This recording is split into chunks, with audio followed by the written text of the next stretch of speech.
Over the past couple weeks, I've been rebuilding my white VA STI in hopes to bring this car back on the road. Since the day I got the car, I've made some pretty solid progress, but as per usual with these wrecked rebuilds, I ran into a few issues that I didn't exactly see coming.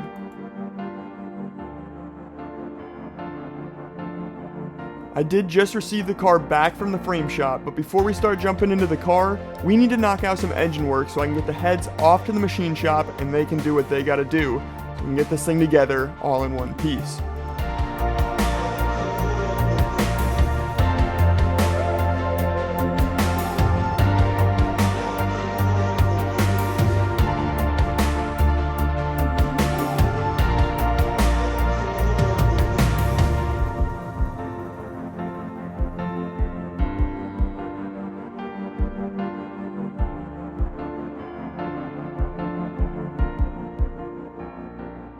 First thing I need to do is replace the valve seals, so I grab my Company 23 valve spring compressor and get to work.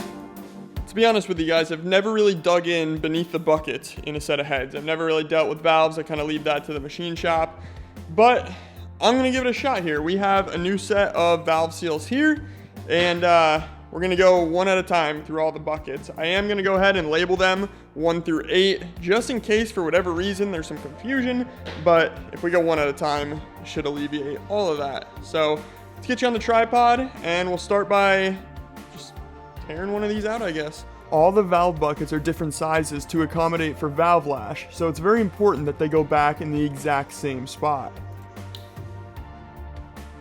We can now load my spring compressor tool onto the head, which is essentially going to compress the spring just enough for me to get the valve keepers off the top, and then we can remove the spring as a whole.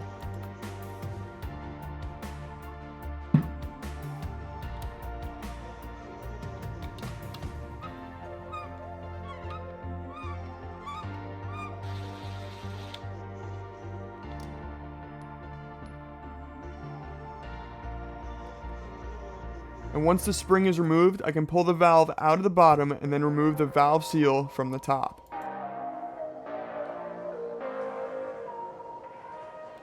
I then dumped all the new valve seals into a little bowl of oil to let them soak prior to installing. Once the valve is reinstalled, we can push the valve seal back onto the valve and use an 11mm socket to seat it onto the guide. Then we can reinstall our spring, retainer, and keepers, and that is job complete for one valve.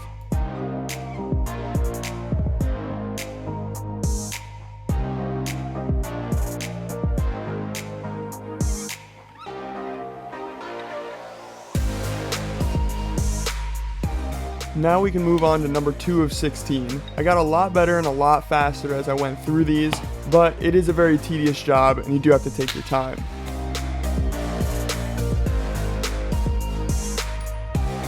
While pulling the seal off this guide, I did manage to nick the top of the wall where the bucket sits, enough to not allow the bucket to re-enter the hole.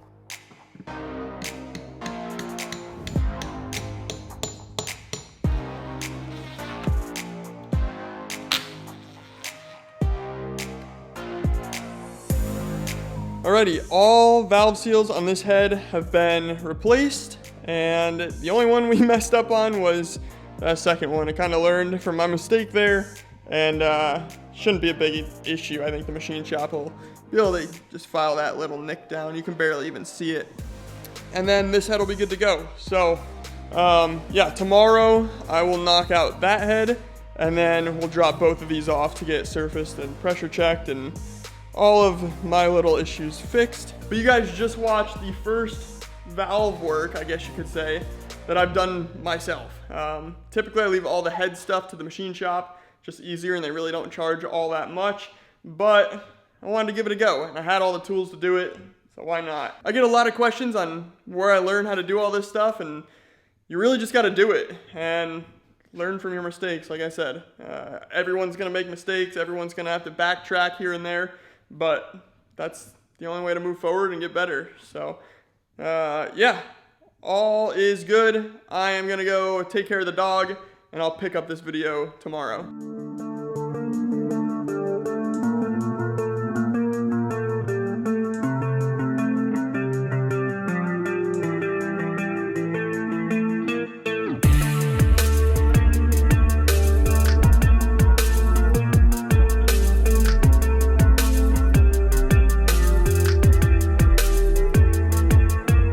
There's a lot I want to get done on this side of the car before we start adding in that new structure. And I think the first thing I want to do is remove the ABS module. Now, I obviously didn't really want to do that because I'm not a big fan of brake fluid, but it's just going to make life easier. We're going to be replacing this piece here, and the ABS module is mounted to it.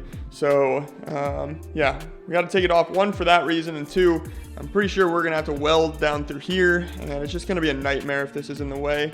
Also, there's a few things we got to straighten out on the strut tower, also up here potentially, and I think it's just going to be easier if that's gone. So I already went ahead and cracked all these brake lines loose just to make sure we could, because I've had some cars where they're so corroded in there that you literally can't break them loose, but we should be good to go here. Let's go ahead and get that removed. I'm gonna try to cap off all the brake lines with some little rubber vacuum fittings. Not sure if that's gonna work or not, but it's really all I have at the moment, so hopefully it'll work for the time being. And then once that's gone, we can start just having some fun bending some metal back in the right place.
Well, coilover and wheel are back on this side, and I think it's gonna have to go back to the frame shop, unfortunately.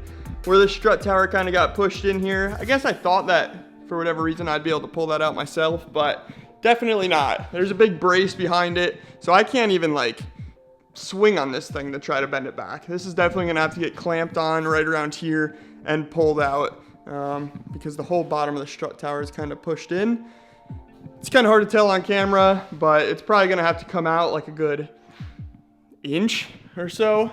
And yeah, I don't really have the utilities here to make that happen. So the worst part is I gotta go unload the trailer again, get this thing loaded back in, and bring it back over there. They are closed over the weekend. Today is Saturday. Probably just gonna drop it in their parking lot and call them on Monday and let them know what's up, because I gotta work all next week. So is what it is. Well, it is now a few days later. Car is dropped back off at the frame shop. They said, easy fix, we'll get it done. So that's good news. Right now, I wanna get this short block back together, and I actually dropped the heads off at the machine shop, and they're already back. So we can actually get an entire long block complete and ready to drop in whenever we get the car back. First thing we gotta do is get some new piston rings in here. So I've got a OEM set of new rings, and I already pulled the old ones off, pistons 1 and 3, because that's where we're gonna start.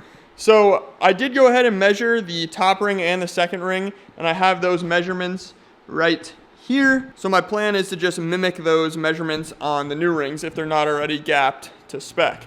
As an engine runs, the piston rings heat up and expand, so the gap provides the necessary space for the expansion, preventing the ring ends from binding and damaging the cylinder wall. That gap size will change depending on how much boost you plan to run through the engine. Being that this car is going back to stock with a completely stock setup, I used my feeler gauge to go back to OEM gap size.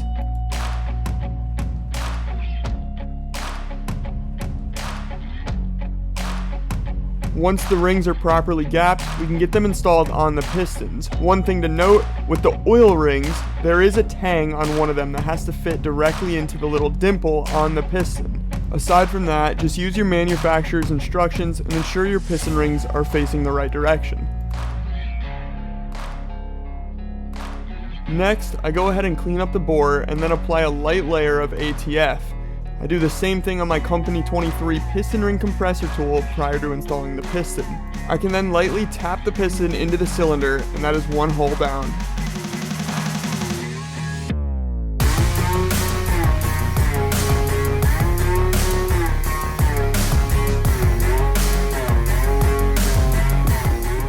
With the piston now in the cylinder, we need to install the wrist pins, and the wrist pin's job is to hold the piston to the rod, and it's just held in with a little clip to ensure the wrist pin doesn't back out. Once cylinders 1 and 3 are complete, we can flip the block over and knock out the other two, and that will leave us with a complete rotating assembly that looks like this. Last things we need to install to complete the short block would be these wrist pin access plugs. I have some new crush washers for these, so let's get those installed and get these things torqued down. There's 2 rear access doors in the back of the block. One uses RTV and one uses an O-ring. So let's get those on real quick and then we're just about done.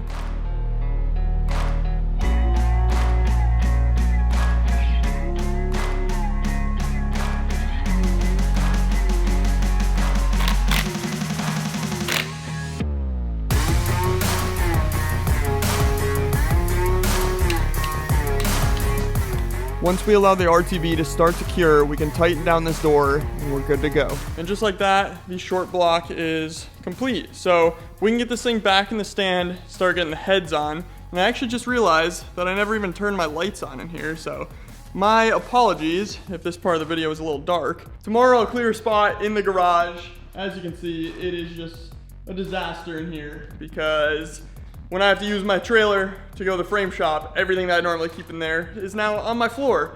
And I don't even have room to pull the stand out. So we'll sort that out tomorrow and then we'll get this engine up in there.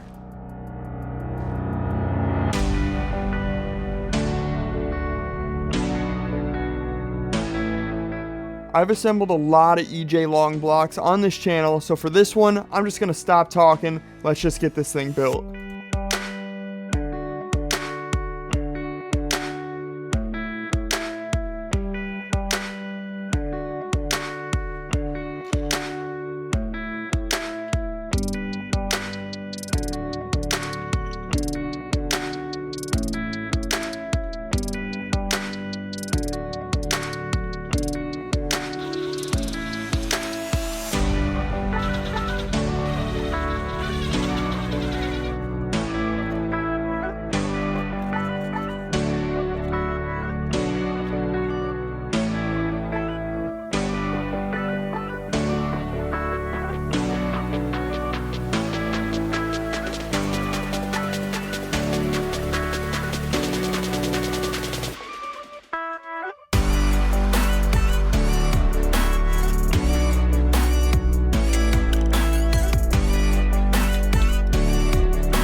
Our engine is now ready to get its timing components on and get this thing timed up. But first, I just want to give a big shout out to Company 23. For those of you who've watched the channel for a while, you know I've ran Company 23 tools and parts for pretty much the entirety of the time I've been building Subarus. And they've been nothing but helpful since day one. They're actually one of the only brands that has helped me out since the day I really started YouTube, or filming cars anyways. I mean, you guys have seen, I pretty much have their entire catalog of tools in here. And I've been using them for, what, the past 5 or 6 years now, and I haven't had a single part or tool fail on me. So, shout out to you guys, Company 23. I know you guys are probably watching this video. I appreciate y'all. And now it's time to get this timing belt kit and new water pump installed on the block.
While the oil pan is curing, let's go ahead and get the headers installed. So this is the set of headers that came off the car. As you guys remember, cylinders 1 and 3 were just covered in oil. So I went and picked up a new used set and got some of the heat shields swapped over, and this is much cleaner. I'm replacing all the components that saw oil. So the exhaust manifold, the up pipe, the turbo, the down pipe, the exhaust, everything is gonna be new. So if it's still smoking, we know there's still an engine issue. Hopefully it doesn't smoke. I've already gone ahead and got a new set of gaskets on the bottom of the heads. So let's go ahead and get this manifold on there.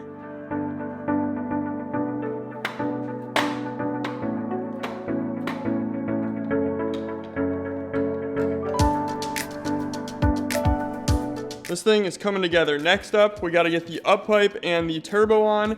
Now, if we come over to the table, this is the up pipe I'm gonna be running. This is the up pipe that came off the car.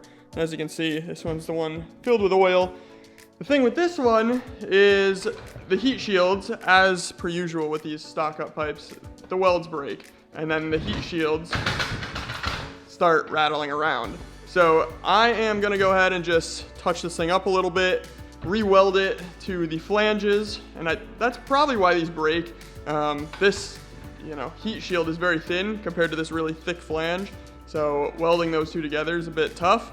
And I am no welder, but my dad got me a MIG slash flux core welder for Christmas, and I haven't even used it yet, so I'm gonna give it a shot. Now guys, before you go roasting me in the comments, I ain't going for no art piece here, okay?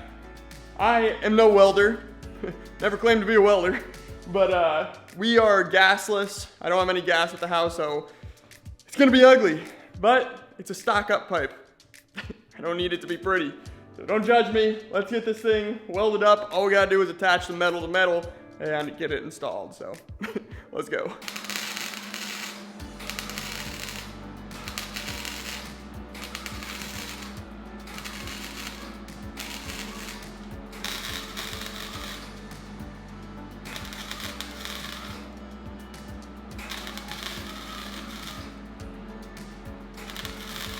You know what? For my first time, I think we did all right.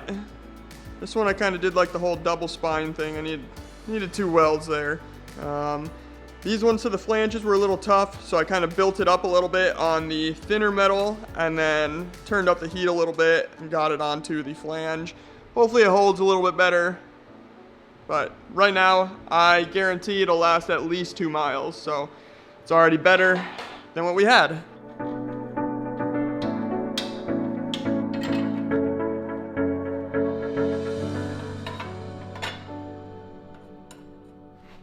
As I get this turbo installed, I just want to give a big shout out to my buddy Travis for donating this to the channel and letting us use it for this build.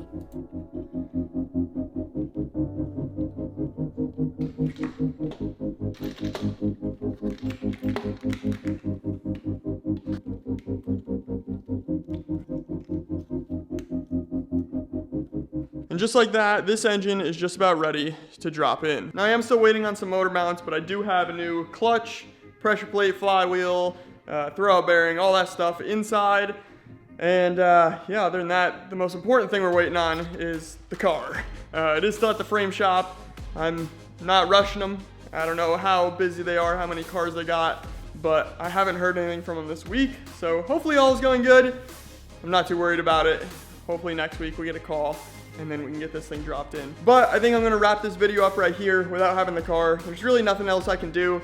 So yeah, if you liked the video, make sure to like the video, hit the subscribe button, and I will catch you guys in the next one. Till then, peace out. See y'all later.